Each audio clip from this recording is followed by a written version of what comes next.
Hello again. I am doing an object lesson that involves food, so that is always a fantastic way to keep kids entertained and grab their attention and actually get them really involved.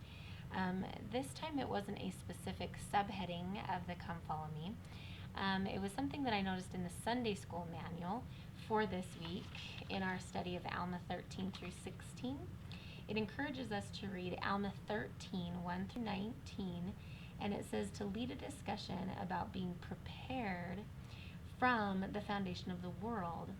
And it takes you into Alma 13:3 specifically, and then gives you another one for Doctrine and Covenants 1:38-56. And both of these scriptures talk about how we were prepared from the foundation of the world. And the one is more individual. The one in Alma is talking about the order of the priesthood, but it does refer to us having individual purposes here and our individual contributions in God's work. So one of the things that came to my mind was how the individual ingredients in baking kind of play their own role. And I came across this really fascinating list that was actually put out by the University of Nebraska. It's called The Functions of Baking Ingredients. It was compiled in 1994 by Julie Albrecht. It's spelled Albrecht. And it's pretty inclusive. Go check out the list because you can make anything that you really want to bake. I would specifically use baking. But it goes through the different types of oils, like butters and things like that. But I decided for my family that I wanted to make bread, and there's a specific reason for that, so I'll get to that. But if you look at this list, and I've got some of the cool little, the yeast, which I think is kind of our go-to. We think of that as a powerful ingredient, which it is.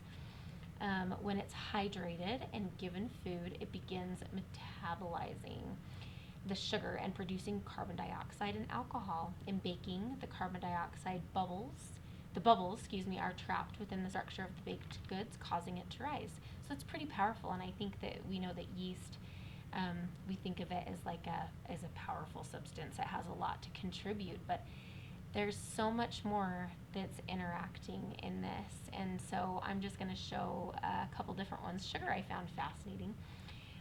Sugar, and we can just add it as we go along.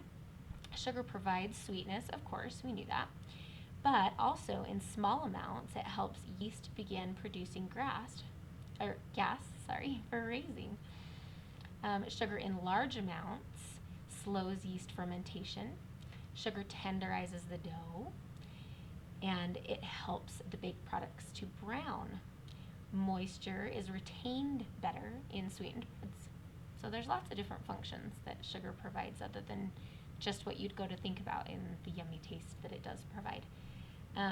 This one was interesting because I thought of sugar when it came to flavor, but salt is one of the ingredients in bread.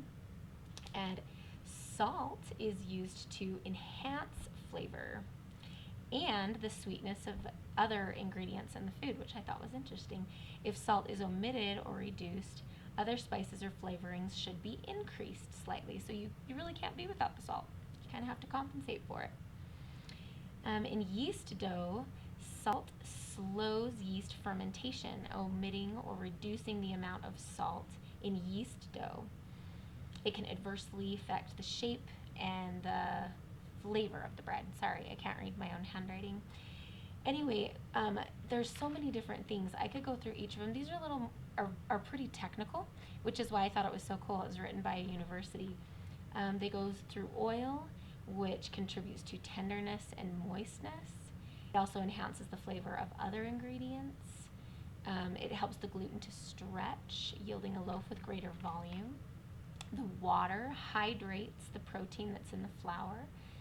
And when the hydration occurs, water is absorbed and the chemical changes can start to take place for the structure and the texture development and things like that. And that's where flour comes in. Flour contains the proteins that interact with the water. And then those start to form gluten, and then, it interacts with the yeast and it causes it to rise. And I mean, this goes into a really technical way to describe it. And so, depending on how old your kids are, you might need to kind of explain it in a more simplified way. But I found it fascinating to see how each individual part was kind of had its own function and was prepared that way. And I think that's the way that we are. I also thought that it would be fun to do bread because then you can use it for the sacrament, which is what I'm hoping that we can do on Sunday, is that we can have the lesson and then I have a bread machine, so I won't be kneading the dough. I will just be putting it in the bread maker. But it's still effective, right? And so we're going to be using that bread when we do our home-based sacrament meeting. Anyway, I just thought that this was a really cool one. Again, you could be doing it with lots of different baked ingredients, and then it's just fun to have a treat. But I hope that it can be a good parallel for the kids to realize that they really do have a contribution to make, and whether they realize it or not, there are things that they've been prepared for in the premortal life for this world.